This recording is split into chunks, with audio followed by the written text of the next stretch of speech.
Le rôle du particulier dans la maintenance de son système d'assainissement, ça va être d'être observateur de ce qui se passe. Donc, il y a notamment des alertes très basiques qui vont être soit visuelles lorsque on a mis des systèmes d'alarme, soit olfactives. La deuxième chose, c'est qu'il y a des prérequis de base qui sont confiés lorsqu'on installe nos installations, à savoir par exemple, le plus courant, c'est la vidange. Parce que les principaux problèmes qu'on observe par des manques d'entretien, c'est ce qu'on appelle les largages de boue. Donc là, c'est de la pollution avérée, hein. C'est des boues qui vont venir directement être rejetées dans le milieu naturel. Donc ça peut créer à la fois de la pollution, à la fois des dysfonctionnements sur le système qui va se retrouver à être, au lieu de traiter de l'eau, il traite des boues. C'est pas fait pour, et donc c'est pour ça que ça ne fonctionne pas.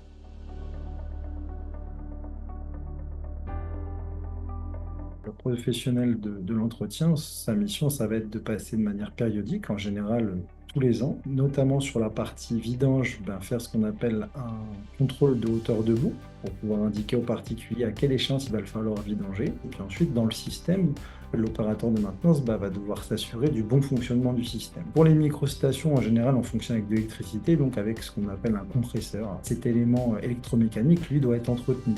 La plupart du temps, d'ailleurs, il y a des filtres à l'intérieur qui, pour que le compresseur dure plus longtemps, par exemple, doivent être changés de manière périodique. Pour le filtre compact, c'est pareil. Le principe, c'est que l'on doit entretenir notre filtre, et la grande maladie des systèmes de traitement par filtre compact, c'est ce qu'on appelle le colmatage. Le colmatage, c'est que mon effluent va arriver toujours au même endroit, et donc au bout d'un moment, ça va se boucler. On va par exemple prendre un râteau, si je prends l'exemple d'un des produits les plus vendus au monde, où on va, une fois par an, réaérer notre média. Donc on va le remélanger sur la partie supérieure pour lui permettre de durer plus longtemps.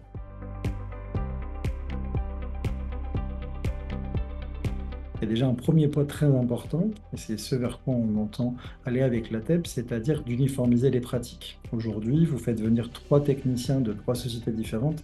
Il est fort probable qu'ils n'exercent pas exactement les mêmes missions, alors que pourtant ils sont face au même type de produit. Chez René, on a mis en place justement un manuel précis de nos opérations de maintenance, où en fait les opérateurs ont à cocher pour qu'on s'assure qu'ils ont bien œuvré dans tous les contrôles et toutes les opérations d'entretien correctement. Donc la première chose évidemment, c'est de leur donner un cadre, et puis la deuxième chose, c'est de pouvoir sans doute faire monter en compétences grâce notamment aux fabricants qui pourraient organiser des formations pour leurs produits. Un technicien qui par exemple a coutume d'entretenir tel type de système, et puis on l'appelle parce qu'il est légitime pour entretenir un nouveau système dont il n'a pas l'habitude, il sort un petit peu du cadre, même si les types de fonctionnement peuvent être proches. En réalité, il y a quand même une vraie différence d'un système à l'autre.